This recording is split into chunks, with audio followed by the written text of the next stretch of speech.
At the icy edge of our system, where the sun's light barely reaches, lies a mysterious and little studied region. There, beyond the orbits of the known planets, in the bottomless darkness, hundreds of ice shards fly along bizarre trajectories. These shards have witnessed the era of the formation of the solar system. They store information important for understanding its early history and evolution, as well as the mystery of the birth of planets and other cosmic objects. So let's embark on a fantastic journey through the Kuiper Belt, making our way through a multitude of amazing worlds. The first destination on our journey will be the mysterious pair of Pluto and Charon, forever bound together by invisible threads of gravity. Our way will then lead us to the mysterious MakeMake, one of the largest known celestial bodies beyond the orbit of Neptune. Covering the vast emptiness and unimaginable cold, we will reach a lost ice dwarf called Quaoar, and then travel on to the little explored planetoid Sedna, which orbits almost the entire Kuiper Belt.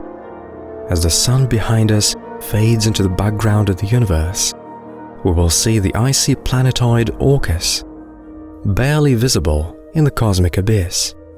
And finally, we will leave the solar system and travel beyond it to the nearest star, the mysterious Proxima Centauri. Let's get ready, and we begin.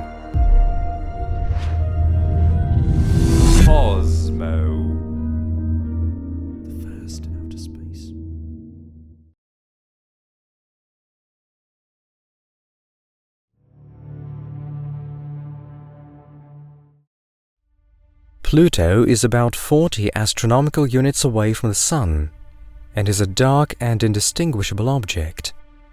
This distant celestial body follows a rather elongated orbit around the center of the solar system, completing it every 248 Earth years. We know that Pluto's radius is 1,188 kilometers, which means that it is noticeably inferior in size not only to all the planets of the solar system, but also to some of their satellites, including the Moon. At the same time, observations of the celestial body's proper motion made it possible to calculate its mass with a high degree of accuracy. It turned out to be small, only 1.3 times 10 to the power of 22 kilograms, or 18% of the lunar mass. It is easy to see that Pluto is much more similar to small celestial bodies such as Eris, Ceres or Sedna in terms of its characteristics. This is the reason why it topped the list of dwarf planets in 2006. Due to its long and elongated trajectory, Pluto has a long orbital cycle. Only in 1989 did the planetoid first pass its orbit perihelion since its discovery, approaching the Sun as close as 29.7 astronomical units. Since then, this distance has been continuously increasing and will reach its greatest value in the year 2113. By that time, the dwarf planet will be near its aphelion, which is 49.3 astronomical units away from the center of our system. Thus, Pluto is a very distant and dim space object. That is the reason why it cannot be seen from Earth with the naked eye. And even in images from the Hubble Space Telescope, the dwarf planet looks like a murky brown disk without any surface details. Of course, in such conditions, it is almost impossible to study the celestial body properly. To solve this problem, the New Horizons Unmanned Orbital Station was sent to Pluto in 2006. It took a long 9.5 years to reach its destination. On its way, it beamed back to us detailed images of Jupiter. It wasn't until 2015 that the spacecraft finally reached the main object of its mission. As it flew past Pluto, the station made about 400 observations, collecting more than 6 gigabytes of information, and it took more than a year to transmit this large amount of data to Earth. Unfortunately, the probe's trajectory did not allow photographing the entire surface of the dwarf planet. The fact is that New Horizons did not enter into an orbit around Pluto, but circled round Pluto in order to be able to explore other space objects. Before moving on to the celestial body's terrain features, we need to understand its internal structure. According to the currently accepted model, Pluto has a massive core with a diameter of about 1,700 kilometers, consisting of a mixture of various forms of water ice and rocks in its center. It is surrounded by a 300-kilometer ice mantle. There are probably tectonic processes running in the mantle, and in the moment they are quite understudied. The mantle, in its turn, is covered by a crust, which is a mixture of crystallized gases such as nitrogen, methane and carbon monoxide. According to some assumptions, Pluto's core may generate enough heat to melt some of the icy mantle. In this case, deep beneath the surface of the planetoid, there should hide a very salty and toxic ocean containing large amounts of dissolved ammonia. As for the surface temperature of the dwarf planet, it is very low and is not over 60 Kelvin or 213 degrees Celsius below zero.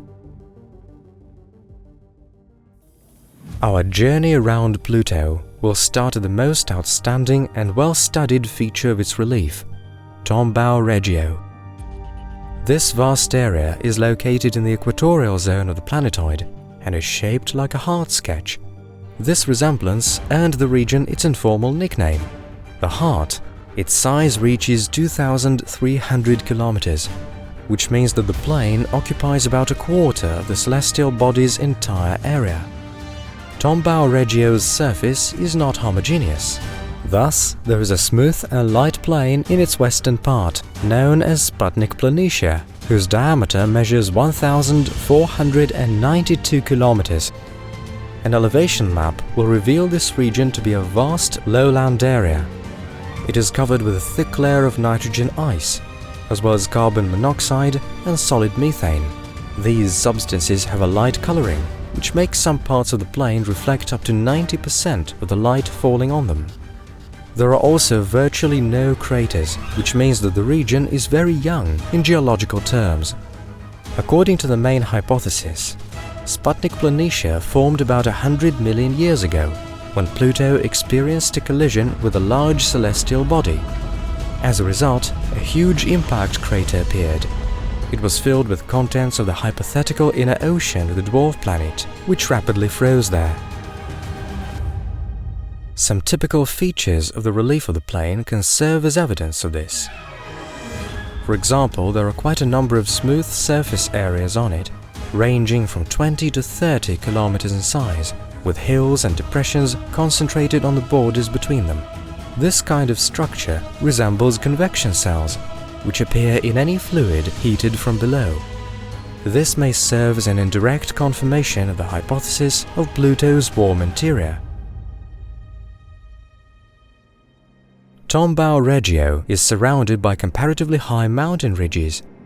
Thus, Hillary Montes, lying to the west from Sputnik Planitia, reach 3.5 kilometers in height. Tenzing Montes are located in the southern part of the heart. Some of them tower as high as over 6 kilometers above the dwarf planet's average surface level, which makes this ridge the tallest one found on Pluto. Remarkably, these rocks are likely to be made up mostly of water ice. And in temperatures as low as here on Pluto, water ice is as solid as rock. Moving a little further south, we can see a deep basin surrounded by massive multi-layered ridges of ice and rock. It is assumed that it may be the vent of an ancient cryovolcano, and the rock around it is its numerous frozen eruptions. Their chemical composition is of great interest to science, because once it is known, the peculiarities of Pluto's inner makeup may be studied. The eastern part of Tombau Regio is darker. In addition, its surface is pockmarked with a great number of craters, which means that this region is by far older than Sputnik Planitia. Moving further east along the equator, we will see a chain of dark spots, hundreds of kilometers in diameter.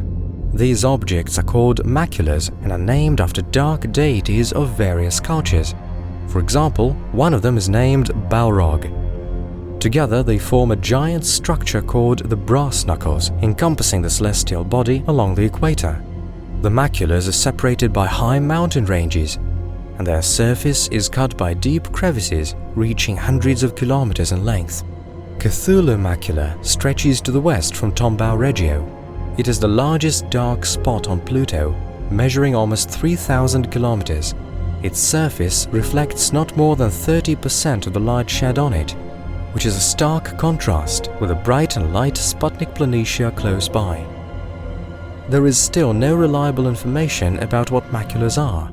It is assumed that their dark color is due to a high content of tholins, combined with a relatively large concentration of impact craters. This indicates that maculas are remarkably old. It is also known that the surface of Cthulhu Macula is heterogeneous. Thus, its relief in the western part is undulating. The central part is a smooth plain, and the eastern part is covered with mountains and craters. Leaving the grim spot of Cthulhu Macula behind us, let's head north. Here lies Lowell Regio, the vast valley surrounding Pluto's North Pole. Surprisingly, it is this place that is currently the most illuminated part of the celestial body's surface. The point is that Pluto's axis of rotation has a very large tilt with respect to the plane of its orbit, so in its movement it found itself facing the Sun with its North Pole. It is assumed that it's for this reason that the density of Pluto's atmosphere has tripled over the past 30 years, despite the growing distance from the Sun. It is likely that the Sun's rays evaporate nitrogen ice settled at the pole, which goes into the dwarf planet's atmosphere. In its orbital motion, Pluto has a number of peculiarities compared to the planets of the solar system. In addition to the fact that its orbit has a noticeable tilt to the ecliptic plane, the planetoid itself constantly performs cyclic oscillations near a certain point. This is due to the presence of a large satellite, gravitationally affecting the dwarf planet. It is called Charon, and its mass is 1.52 times 10 to the power of 21 kilograms, which is more than 11% the mass of Pluto itself. As a consequence, both celestial bodies orbit a common mass center between them. They are tidally locked to each other, so they face each other with the same sides at all times. Unlike Pluto's, the surface of its satellite is noticeably darker and shows an abundance of water ice, which is mixed with methane and nitrogen only in some regions.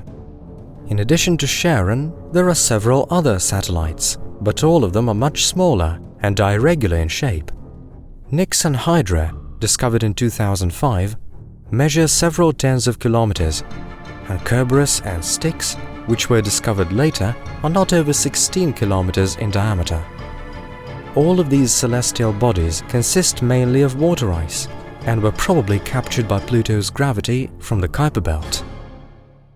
Unfortunately, a significant part of Charon was not caught in the field of view of the New Horizons probe's cameras, but many curious terrain features can be found on the visible surface of the celestial body. For example, to the south of the equator, there lies a vast region called Vulcan Planum. Its area is not known precisely, but it is not less than 400,000 square kilometers, which is comparable with the size of an average European country. Here, the highest summit of Charon can be found, Kubrick Mons. Its diameter measures around 40 kilometers, and according to some estimates, its height reaches 4,000 meters. In addition, the mountain is surrounded by a wide circular moat, as it were, up to 2 kilometers deep. According to some assumptions, Kubrick Mons may in fact be a cryovolcano. In this case, it is very likely that the area around it has sunk under its own weight due to the emptying of the underground reservoir. To the north stretches the vast Oz Terra, the surface of which is pockmarked with many craters. It is separated from Vulcan Planum by a system of giant ledges and crevices with a total height of about 1 kilometer. The largest of them is Serenity Chasma, which is 200 kilometers long with a width varying from 40 to 50 kilometers. It can be as deep as 7 kilometers, and it is difficult to explore its bottom because of the thick shadows cast by the steep slopes. Further north yet, near the very pole, there is the giant Mordor Macula. Its diameter reaches 475 kilometers, and its origin is still debatable. According to the dominant hypothesis today, nitrogen and methane floating from Pluto's atmosphere were trapped by Charon's gravity and so settled at its poles. After exposure to ultraviolet radiation, they turned into tholins and gradually concentrated in the ice of the celestial body. This assumption needs verification, which will be an object of future missions. Charon largely remains a mystery to us because its research is only just starting. Although the Pluto-Charon system is undoubtedly one of the most interesting structures in the solar system, it is still understudied. Unfortunately, the New Horizons probe left its environs long ago, and the celestial bodies themselves are rapidly moving away from us, taking their secrets along. At the moment, the probe is more than 50 astronomical units away from the Earth, and from time to time beams back to us some extremely important data. By about 2030, all of its systems will eventually fail, and the probe will be left all alone in the chilling recesses of space.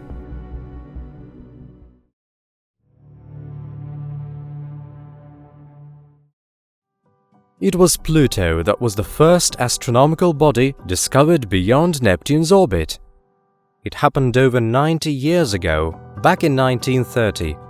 Unfortunately, the technologies of the day were not advanced enough to be able to detect dim objects at large distances. That is why it took another 47 years before another discovery of a celestial object in that area of space had been made. In 1978, Charon was discovered, and the first asteroid beyond Pluto's orbit, Albion, was detected in 1992. The 1990s proved to be fruitful in terms of discovering a string of trans-Neptunian celestial bodies. But at the beginning of the 21st century, there was a positive boom in exploring remote parts of the solar system. That is when the prominent team of researchers Michael Brown, David Rabinowitz and Chadwick Trujillo pinpointed the most well-known space objects beyond Neptune's orbit. Among these, one designated 2005 FY9 can be singled out. Later on, it was to be renamed into MakeMake. This exoplanet was first seen in images taken on the 31st of March 2005, and 4 months later, on the 29th of July, information about the newly discovered celestial object was made available to the general public after the official statement from the research group. When discovered, the planetoid was just slightly dimmer than Pluto. As for its location, at the time it was much higher than the ecliptic plane in the region of the constellation Coma Berenices. Thanks to archive images, MakeMake has been thoroughly studied by now. The planetoid's eccentricity isn't big, at just 0.162. The angle between the planetoid's orbit and the ecliptic plane is 29 degrees, which is why this object, bright and large as it is, hadn't been noticed before.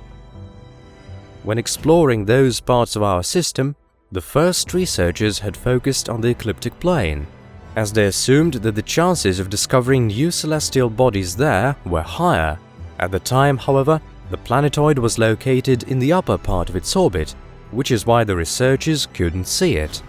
MakeMake completes a full orbit around the system's center every 306 years. It is currently 52.5 astronomical units away from the Sun. The planetoid is going to reach its aphelion in the year 2033, with a distance to the Sun 52.82 astronomical units. Having receded from the parent star and reached its furthest point from it, MakeMake will start approaching it. The planetoid is estimated to reach its perihelion in the year 2187, with the distance separating it from the Sun being 38 astronomical units at that point. On the planetoid's closest approach to the system's center, its luminosity will be almost the same as that of Pluto, which will enable scientists to collect more accurate data about it. In terms of its orbit's parameters, the dwarf planet falls into the category of the so-called classical objects of the Kuiper Belt, or QB10. Unlike Plutinos, which are in orbital resonance with Neptune, QB10s lie quite far from this icy giant. That is why the gravitational influence exerted by Neptune over them is quite negligible. On the 23rd of April 2011, MakeMake's disk was passing in front of a dim star in the constellation Coma Berenices. Thanks to this eclipse, it was possible to estimate the planetoid's size rather accurately. Its equatorial diameter measures 1,500 kilometers. Its polar diameter, on the other hand, turned out to be 1,430 kilometers, which is around 62% that of Pluto.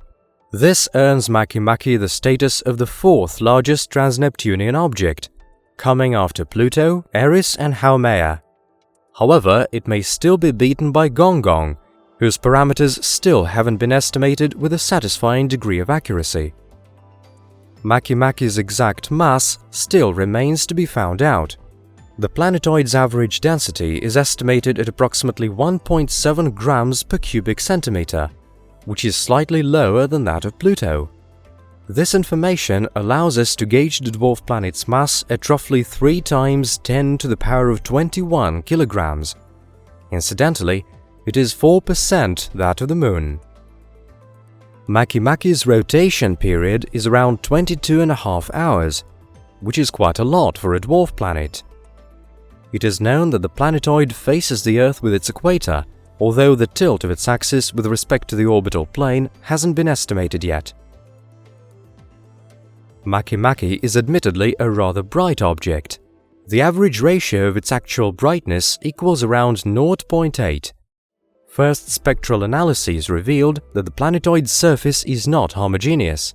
Most of it shows a high brightness ratio reaching 90%. Still, up to 7% of the dwarf planet's surface is dotted with dark spots absorbing up to 98% of the light shed on it. These patches are thought to be areas of surface made up of rocks that are peculiar to the planetoid.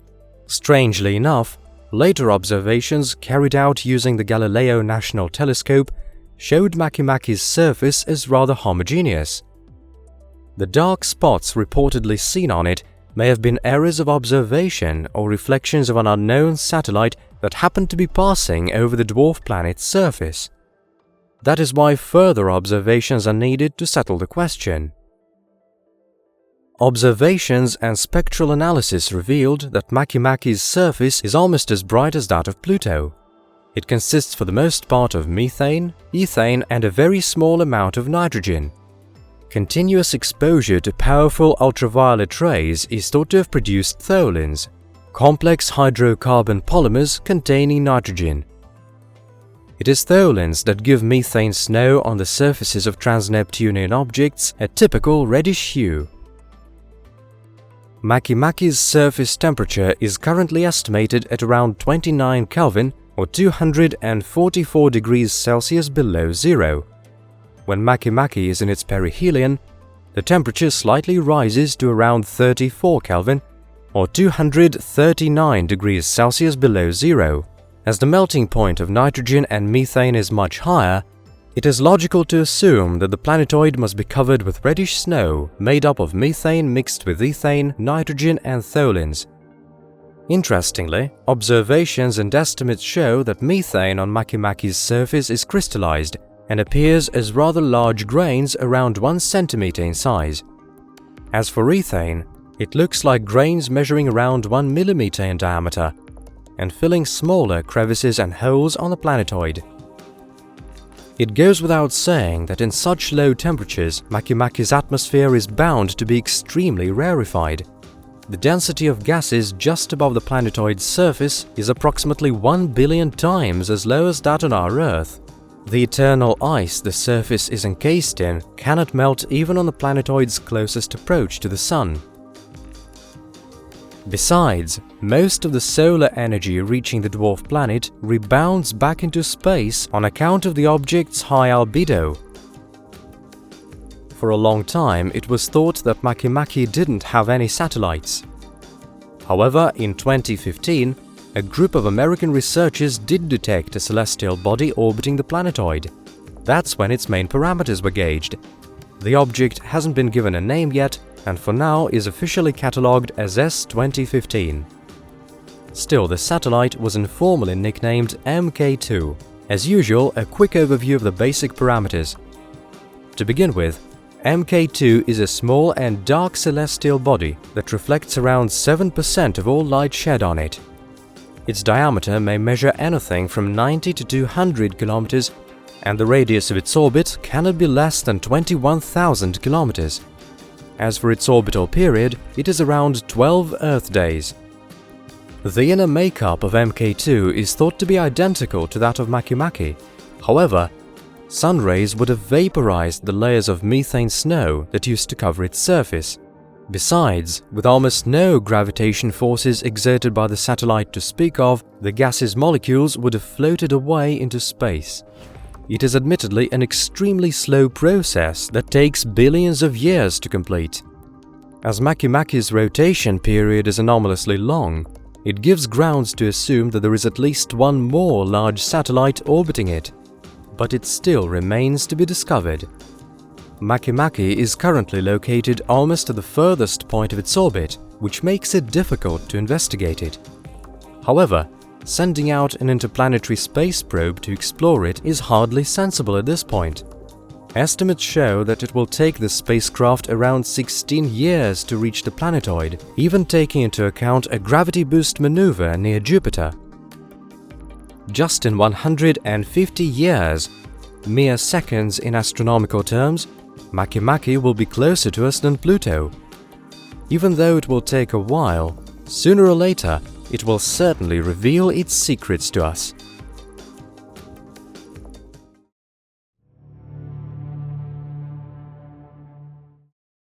The beginning of the 21st century heralded a whole bunch of sensational discoveries in astronomy. A number of objects close to Pluto in terms of their size were detected one after another in remote areas of the solar system. One of the first objects to be spotted was Quaoar. The discovery was made by Chadwick Trujillo and Michael Brown in 2002 while they were studying images of the star sky taken in Palomar Observatory.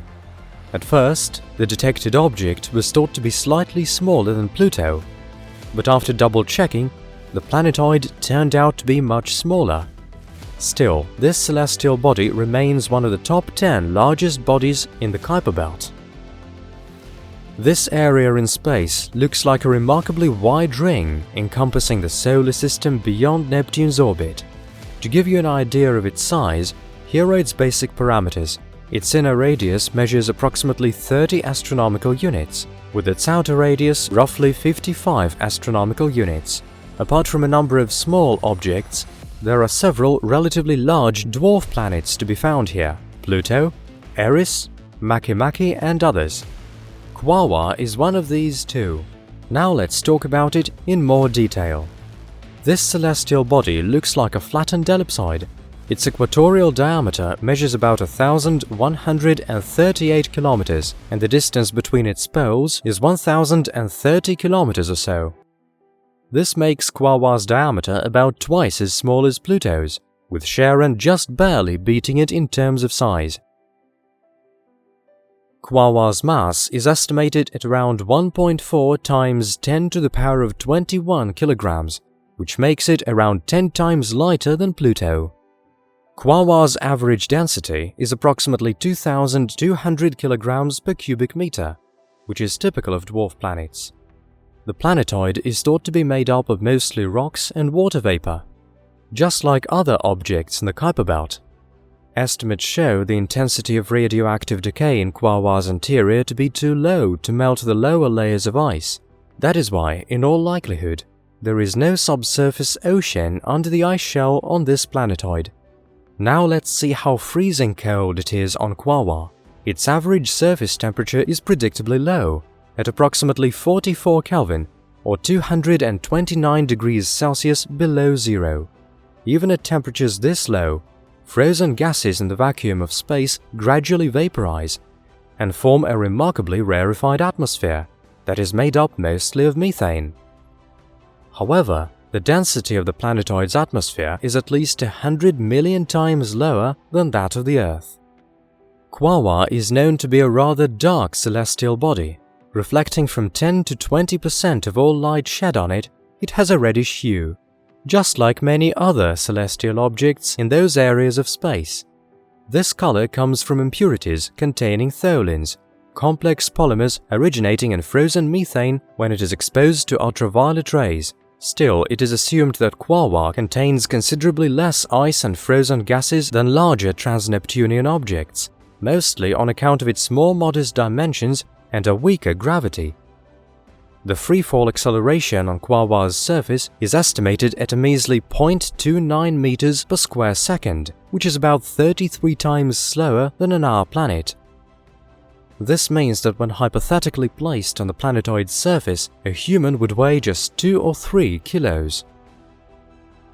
Investigations and observations show the surface of the object to contain crystalline water ice.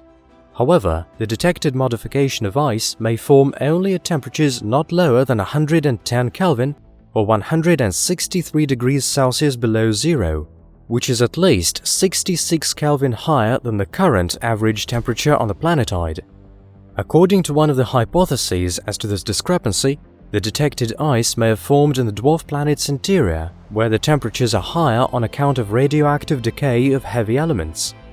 The ice probably got ejected as a result of cryovolcanic activity and so spilled out on the surface.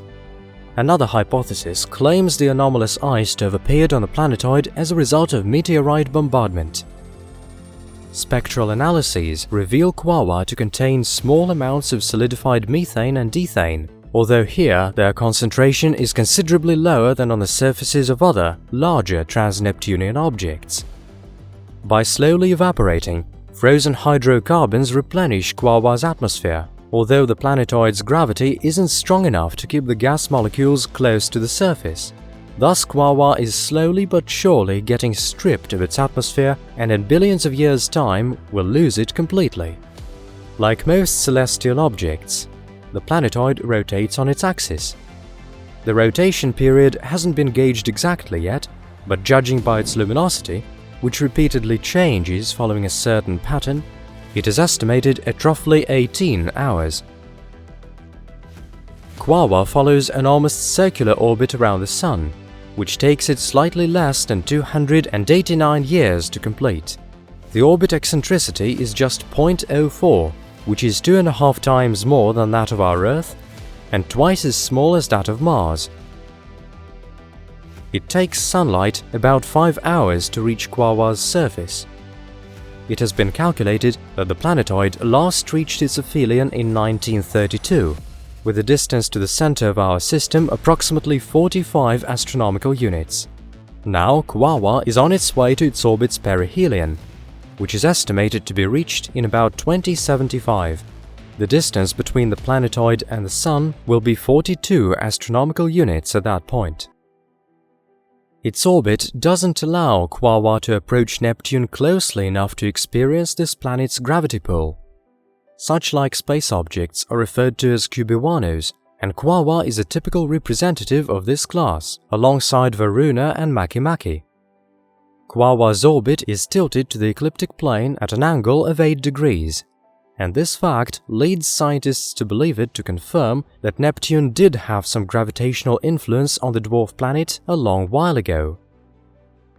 Currently, Quaoar is known to have only one satellite. Dubbed Quaoar, it was detected in 2006. This small astronomical body follows a moderately elongated orbit around the planetoid. Its aphelion is estimated at approximately 16,500 kilometers. In its perihelion, Quaoar is anything from 12,000 to 13,000 kilometers away from the surface of the dwarf planet. The satellite completes a full orbit around Quaoar roughly every 12.5 days. To date, its orbit's other parameters haven't been gauged with any degree of certainty yet. Quaoar's diameter measures around 170 kilometers. Assuming the dwarf planet and its satellite are similar in terms of their makeup, Quaoar should be 2,000 times lighter. The gravity of an object this light is not enough to make it spherical.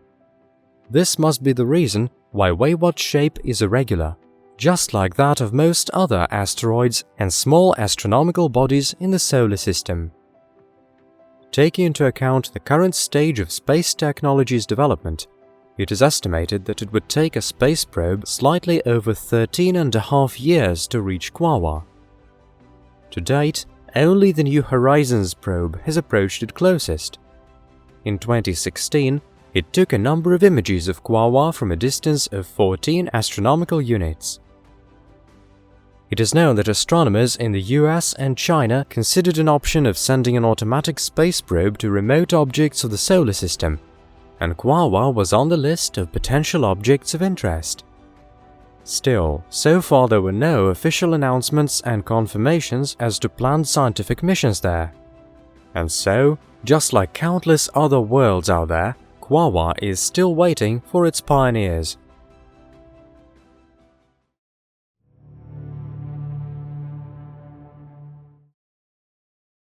In the late 20th century, there was a major breakthrough in studying remote corners of our solar system. 3,555 celestial objects have been discovered beyond Neptune's orbit since the 1990s.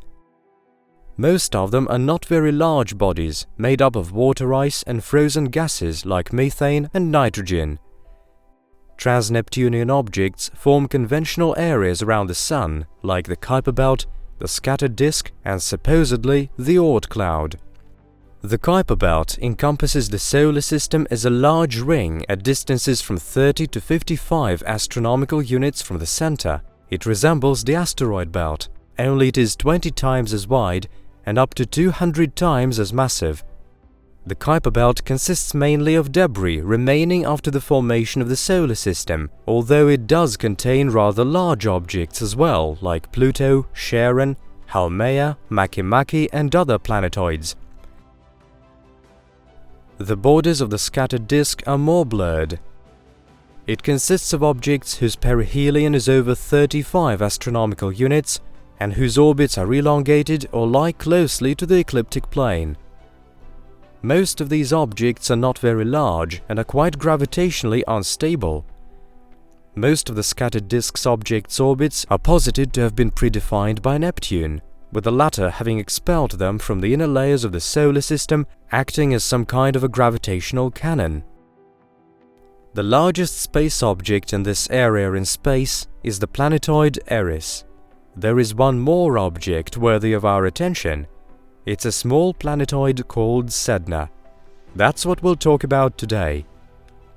This dwarf planet was discovered on the 14th of November 2003 by American astronomers Michael Brown, Chadwick Trujillo, and David Rabinowitz.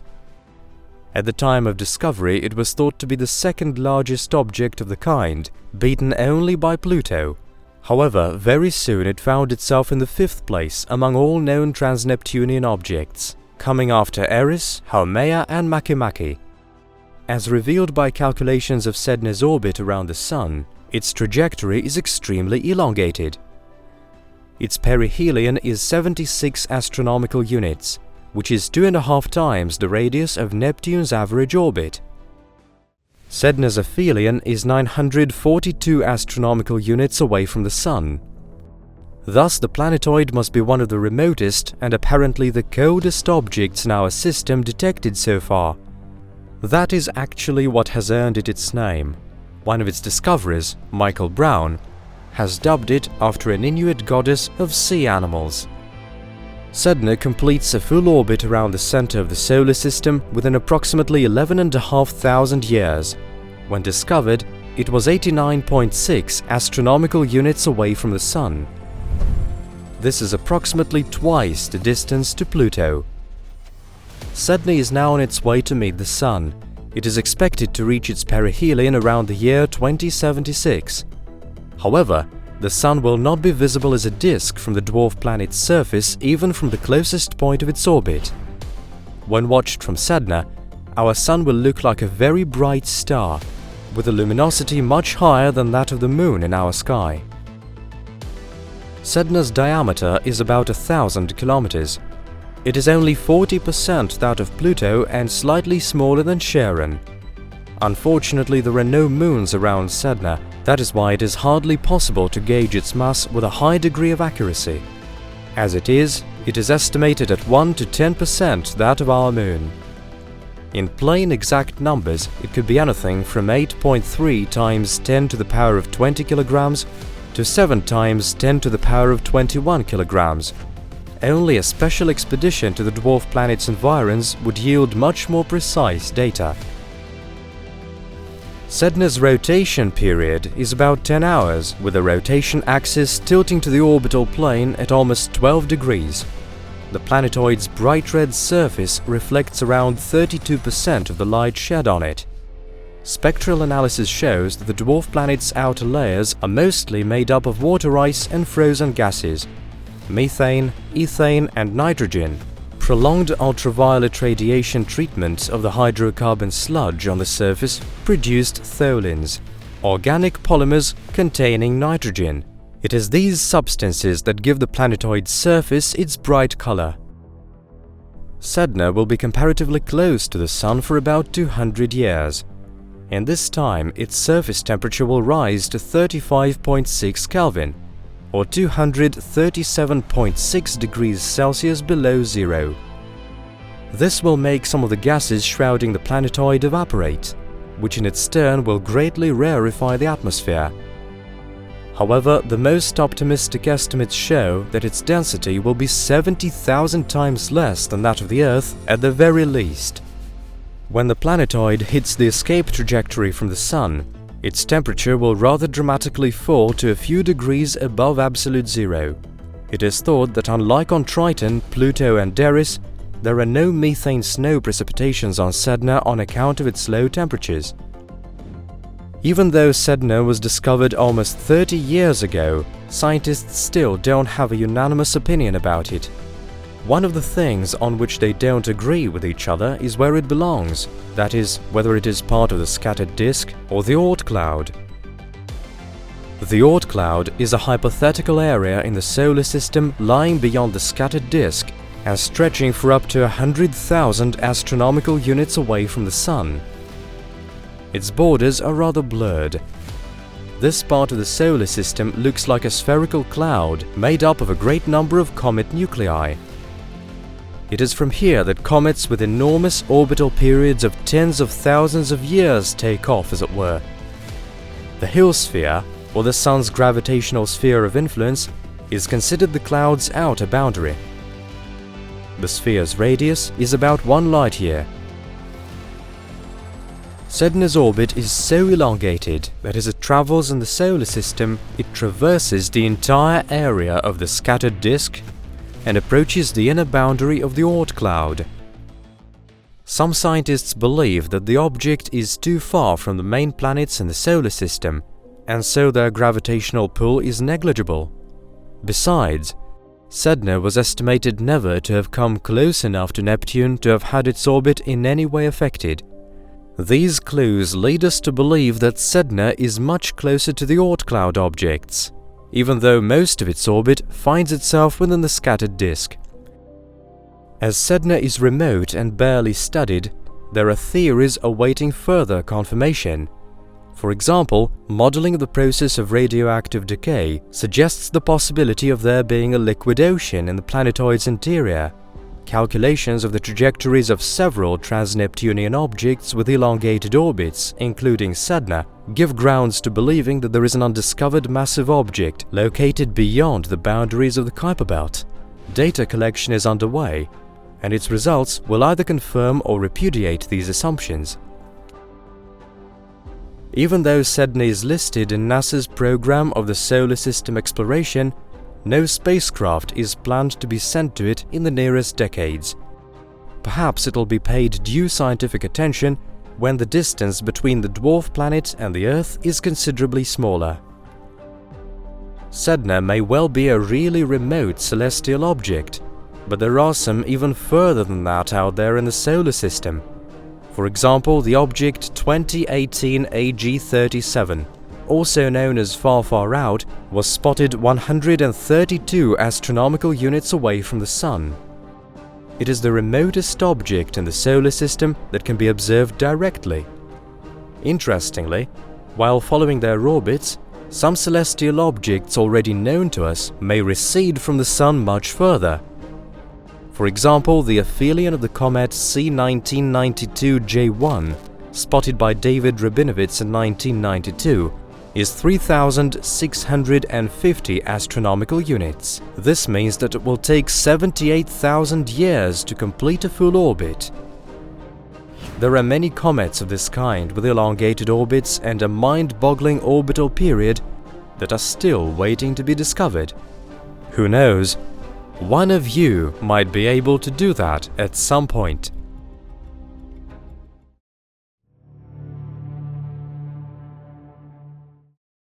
The Kuiper Belt is an area in the solar system stretching from Neptune's orbit to a point 55 astronomical units away from the Sun. In many ways it resembles the asteroid belt, but in contrast, the Kuiper Belt is 20 times as wide and approximately 100 times as massive. For the most part, it is made up of small bodies, basically debris of material left after the formation of the solar system. Unlike the asteroid belt objects, celestial bodies in the Kuiper Belt consist for the most part of volatile elements like methane and water. There are at least 4 officially confirmed dwarf planets in this area, and it is here that Orcus was discovered. The object was spotted on the 17th of February 2004 by American astronomers Michael Brown, Chad Trujillo, and David Rabinowitz. The scientists were able to distinguish it in some archive images taken back on the 8th of November 1951. Now let's take a closer look at it. Orcus is a large trans-Neptunian object of the Plutino category. Apart from Orcus, other celestial objects of this category include Pluto, Ixion and Quaoar. Objects like that are locked in a 2 to 3 resonance with Neptune, which means that when a Plutino orbits the Sun twice, Neptune orbits it 3 times in the same period.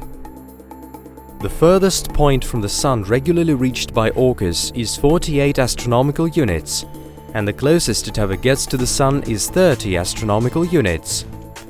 Orcus's diameter supposedly measures 946 kilometers, which is approximately 40% that of Pluto. Its surface temperature is 229 degrees Celsius below zero.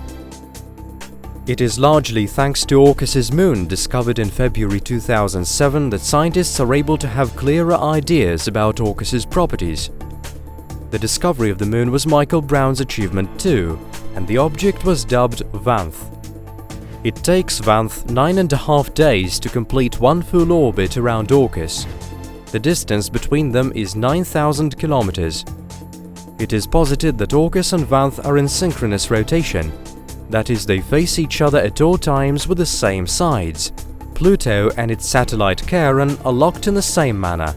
Vanth's diameter is estimated at approximately 280 kilometers, and the object's orbit around Orcus is practically circular.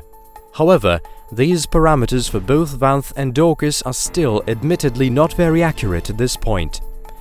Vanth's mass may account for 3 to 7.5% of the total mass of both objects. As we've mentioned before, Vanth is just 9,000 kilometers away from Orcus, which is too close for its surface composition to be spectroscopically analyzed. It is suggested, however, that Vanth may have been captured from the Kuiper Belt at some point. The total mass of Vanth and Orcus is 3.8% that of Eris, one of the most massive dwarf planets known today. But the way the mass is distributed between Orcus and its satellite depends on the ratio of their sizes. Investigations of Orcus's spectrum found that the signal absorption by water ice there is the strongest among Kuiper Belt objects not related to the Haumea family. Large Uranian satellites have a similar spectrum. Among other trans-Neptunian objects, it is Charon, Pluto's satellite, that resembles Orcus the most. They have similar density, and water ice was detected on the surfaces of both. Orcus's spectrum differs a lot from that of other trans-Neptunian objects. Red is to be found in Ixion's spectrum, for example, but infrared there is rather faint. Orcus's visible spectrum is of a neutral faint hue. Further infrared observations of Orcus confirmed that there is water ice and carbonaceous compounds in its composition. The parameters of Orcus's orbit make one think of those of Pluto. In the past 14,000 years, the distance between Orcus and Neptune has never been shorter than 18 astronomical units. And even though Orcus's orbit almost brushes that of Neptune, the strong tilt does not allow the objects to get closer. The rotation period of Orcus still remains to be found out. Photometric studies give rather scattered results, from 7 to 21 hours. Now let's take a look at its surface, which is comparatively bright. The ice discovered on it is for the most part in crystals, which may be indicative of cryovolcanic activity. Other compounds like methane or ammonium may also be found on Orcus. Interestingly, to date, ammonium hasn't been discovered on any trans-Neptunian object or ice moon save Miranda. In addition, models of internal heating by thermonuclear fusion suggest that Orcus is able to sustain a subsurface ocean of liquid water. Since there are water ice crystals and possibly ammonium ice to be found, it may be indicative of renewal mechanisms that may have been active on Orcus's surface in the past. Cryovolcanism may well have been one of these mechanisms. A single eruption may have taken place on Orcus at some point, turning amorphous water into ice crystals. As for the origins of this celestial body, scientists are still at odds trying to find an answer to this question. According to Amy Barr and Meg Schwamm, Orcus may have been formed when some celestial objects collided at a low speed. There are also doubts as to what category Orcus falls into. Today, Orcus is a possible dwarf planet, but this is just a suggestion that may potentially be disputed rather than a unanimous opinion. Apart from Orcus, there are at least 40 other similar dwarf planet candidates known to science today, and according to preliminary estimates, the number of possible dwarf planets in the entire solar system which haven't been discovered yet may well exceed 2,000. The number of officially acknowledged dwarf planets today is 6. These are Ceres, Hygeia and trans-Neptunian objects Pluto, Eris, MakeMake and Haumea. And if you would like me to tell you more about these, please let me know in the comments below. To qualify as a dwarf planet and to get on the list of the acknowledged ones, Orcus has to satisfy certain parameters. Namely, astronomers have to make sure that firstly, Orcus orbits the Sun. Secondly, that its mass is sufficient to maintain a spherical shape.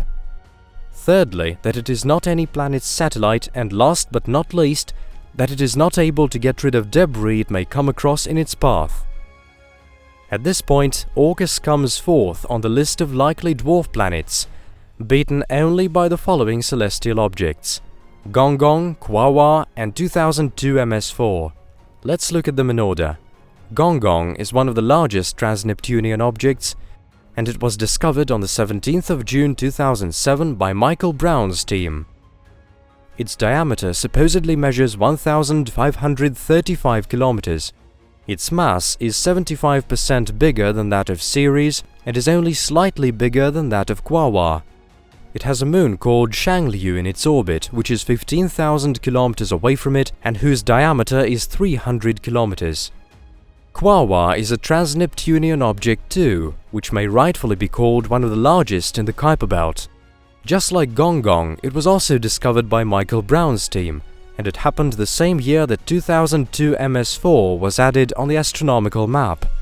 Quaoar's diameter is estimated at approximately 1,100 kilometers. It has a moon in its orbit with a diameter of 74 kilometers named Waywatt. 2002 MS4 is the third likely dwarf planet candidate, and according to some estimates, it boasts a diameter of about 930 kilometers. All these celestial bodies, including Orcus, may be considered rather large for ones in the Kuiper Belt. Their parameters lead scientists to think them very likely to be dwarf planets, which may mean that one of them will probably be officially granted this status very soon. It is also highly likely that it is Orcus that will make this new dwarf planet in the solar system.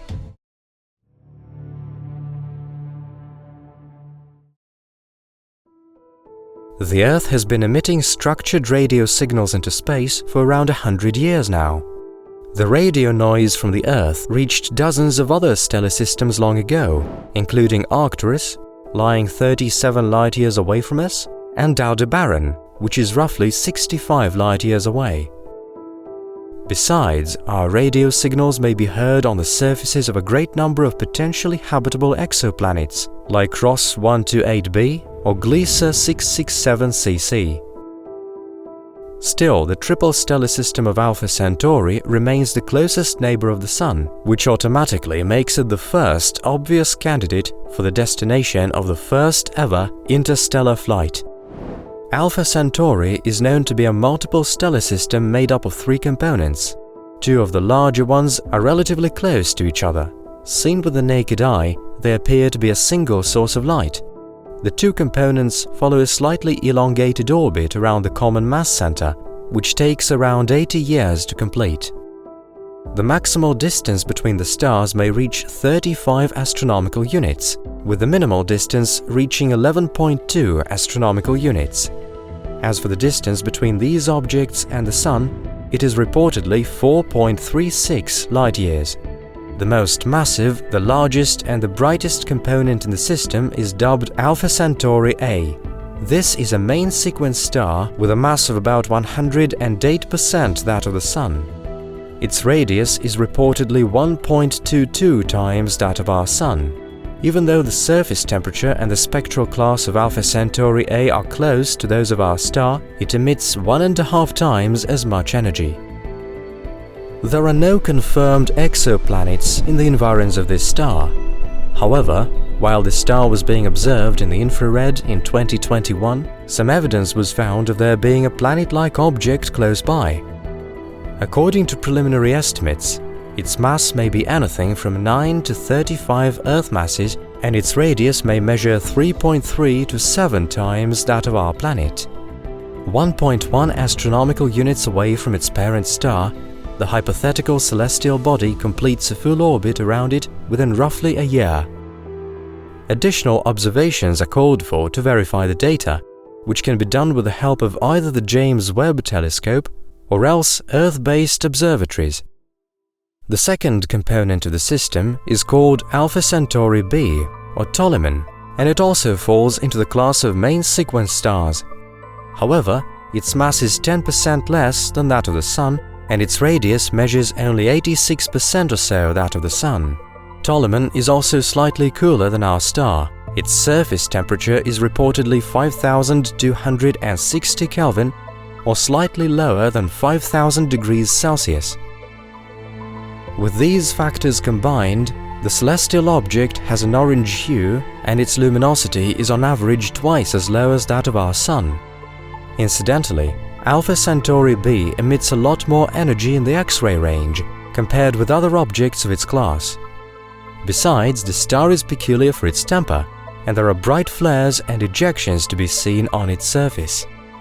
No confirmed exoplanets have been detected near this star either. In 2012, a group of astronomers from the Geneva Observatory put forward a suggestion that there was a planet very close to it, whose orbital period was around 12 days and whose radius measured slightly less than that of the Earth. The suggestion was made based on 4 years of observation of the star's proper motion. However, 3 years later, a mathematical error was detected to have been made in the course of data processing, and so the idea of there being a planet was found to be erroneous. The third component of the system is a stark contrast to the first two. It is a red dwarf with a mass approximately 12% that of the Sun. Its size is about 7 times smaller than that of the Sun. Its surface temperature is only slightly higher than 3000 Kelvin, and its luminosity is just a measly 0.17% that of the Sun. Of all the components of the Alpha Centauri system, it is this dim space object that is the closest one to the Sun, lying 4.25 light-years away from it. This is what earned it its name, Proxima Centauri, which is Latin for closest. Besides, the object is getting nearer and nearer. Thus, in 26,700 years, it will be only a bit more than 3 light-years away. Still, this star cannot be seen from the Earth on account of its low luminosity. Proxima is noticeably far from its two companions in the stellar system. This distance is currently around 13,000 astronomical units or 0.21 light-years, but in the next 300,000 years it is expected to gradually shrink to just 4,100 astronomical units. It takes Proxima 547,000 years to orbit around the system's common mass center. Unlike its two larger neighbors, the Proxima Centauri system boasts two confirmed exoplanets, as well as at least one hypothetical object. Besides, studies of the star in the infrared allowed scientists to assume that there is a dust ring and probably a great number of small celestial objects, like asteroids or comets. The first planet in the system, Proxima Centauri b, was detected in 2016 by the radial velocities method. 4 years later, in 2020, it was confirmed by spectrographic studies with the help of the largest Earth-based telescope on our planet, VLT, the Very Large Telescope. According to the updates, the exoplanet lies 0.05 astronomical units away from its parent star, and it takes it roughly 11 Earth days to complete a full orbit. Estimates show that the planet's mass is 10 to 20% bigger than that of the Earth, and its radius measures about 1.3 times that of our planet. Mathematical modeling revealed that Proxima Centauri b gets about 1.5 times as little thermal energy from its star as does the Earth from the Sun. Its average temperature is 234 Kelvin, or 39 degrees Celsius below zero, which means that hypothetically there could be liquid water in some areas on the planet. As the celestial body is extremely close to its host star, however, it is likely to be tidally locked, so it faces the star with one and the same side. A dense atmosphere could compensate for sharp contrasts in temperatures, which are inevitable in such conditions, but just like any other red dwarfs, Proxima Centauri is often seen to eject stellar matter. Also, ionizing radiation flares are observed. It is assumed that such activity gradually destroys the atmosphere of the closest objects. A powerful magnetic field that could be encompassing Proxima Centauri b could offer some protection against the destructive process, but chances that there is any magnetic field there are thin. In the year 2020, another planet was confirmed to exist in the system. A space object dubbed Proxima Centauri c lies roughly 1.5 astronomical units away from the center of the system. Its orbital cycle is slightly over 5 years. As for the object's mass, it may be 6 to 8 times that of the Earth, but its radius hasn't been estimated at the time this video is posted. Depending on its size, meanwhile, the exoplanet will fall either in the category of mini-Neptunes or super-Earths. As Proxima Centauri c lies quite a big distance away from its parent star, its temperature is remarkably low, about 39 Kelvin or 234 degrees Celsius below zero. According to some observations, the planet may have a ring system whose radius is roughly 5 times that of Jupiter. Also, based on the latest data from VLT, a remarkably small exoplanet is expected to lie 0.029 astronomical units away from its parent star, whose mass is about 25% that of the Earth. If it does exist, and if this isn't another measurement error, a year on this planet lasts about 5 Earth days, and the surface temperature there could be 360 Kelvin or 87 degrees Celsius. Whether this space object is really there or not remains an open question, and additional confirmations are called for. Alpha Centauri has been listening to our radio signals for over 100 years now. But the 40 trillion kilometers of space vacuum between us are too overwhelming for us to cover at this point. It takes light over 4 years to get there, but for humans such speeds are still in the realm of fancy. Even today's swiftest state-of-the-art spacecraft would need tens of thousands of years to cover this distance. However, application of advanced technologies could theoretically greatly reduce travel time. Since the very dawn of space exploration, projects of a great number of spacecraft have been suggested that hypothetically would have been able to negotiate interstellar distances. Nevertheless, not a single one of them has been actually designed. Most of these would-be missions were forgotten, but one is still under active consideration. This is the Breakthrough Starshot program, which implies sending as many as 1,000 microprobes to Proxima Centauri as soon as in the first half of this century. They will not measure over a centimeter in size, and special thin and durable sails are planned to be created to aid the probes along. The sails will be blown out, as it were, by impulses of a highly powerful Earth-based laser.